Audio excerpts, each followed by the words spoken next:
Buongiorno cari amici, benvenuti anche oggi a una live splash del vostro maledetto veneziano. Oggi parleremo di questo circuito, che è un circuito che il De Gara Maledetto Veneziano usano da parecchio tempo per allontanare e per portare alcune richieste noi lo potremmo chiamare Ecate, ma con questo circuito ci agganciamo all'egregore della Ecate. Ma chi era questa Ecate? Ecate era conosciuta come Zea, ed era una entità, una forza che pre-indoeuropea e chiaramente fu ripresa dalla Grecia, dai Romani, dalla religione greca e dalla religione romana per, in un certo senso, richiamare le forze basse del basso astrale. E quindi ehm, era anche la dea che faceva paura a Zeus, era una dea lunare, era la potente signora dell'oscurità.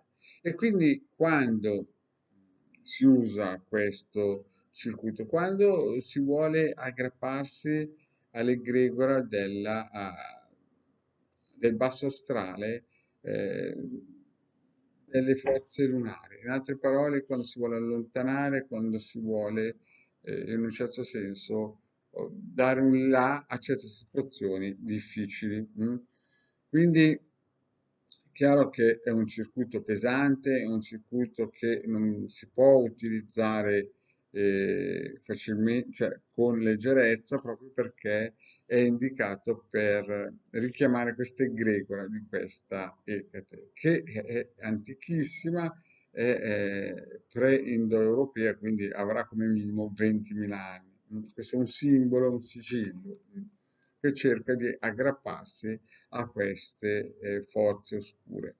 Non è un sigillo facile da gestire, non è un circuito facile da gestire, quindi il vostro maledetto sempre vi consiglia di chiedere al pendolino se potete utilizzarlo e dopo, così e no, il quadrante radiostesico, dopo chiedete al circuito della Luna quando poterlo utilizzare e dopodiché fate il vostro testimone, che chiaramente deve essere un foglietto scritto col vostro desiderio che volete immettere qui a favore di Ecate e lasciarlo come minimo un mese, perché il corpo eterico, come spiegato già in altre pillole, minimo ha bisogno, o massimo, quindi per dei casi, di un mese di gestazione.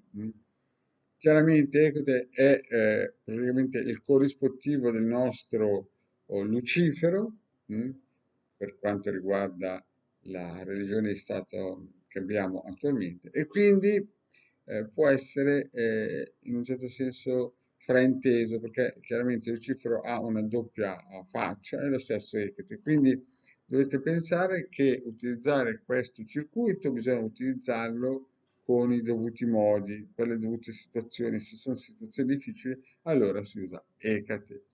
Ho già fatto altri video in cui spiego altri circuiti, ma questo è un circuito importante proprio perché si va a toccare una divinità mitologica, diciamo così, però l'egregore è fortissima perché ha come minimo 20.000 anni, è ancora prima di Atlantide e via dicendo. Quindi, cosa vi posso consigliare? Utilizzatelo solamente in momenti in cui avete, non so, un vicino molesto, non so io, qualcosa di veramente pesante, qualcuno che vi dà noia, una causa in tribunale, ecco. Chiaramente prima di utilizzare questo mettetevi sotto le protezioni adeguate, tipo la croce cosmica e via dicendo.